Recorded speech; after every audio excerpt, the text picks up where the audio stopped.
तर कल्याण डोंबिवलीमध्ये पुन्हा एकदा मुसळधार पावसाला सुरुवात झाली आहे। पावसाचा जोर कायम राहिला तर सखल भागामध्ये मोठ्या प्रमाणात पाणी साचण्याची शक्यता आहे। त्याचाच आढावा घेतला आमचे प्रतिनिधी सुनील जाधव यांनी। कल्याण डोंबिवली परिसरामध्ये पुन्हा एकदा पावसाचा जोर वाढला असून मुसळधार पावसाला सुरुवात झाली आहे। मी सध्या उभा आहे कल्याण आग्रा रोडवरती। आपण पाहू शकता या ठिकाणी वाहतूक कोंडी देखील दिसून येते। मोठ्या प्रमाणात वाहतूक पोलिसांकडून वाहतूक कोंडी सोडण्याचं काम या ठिकाणी सुरू आहे।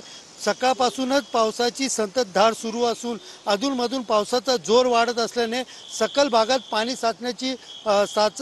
साचत होते।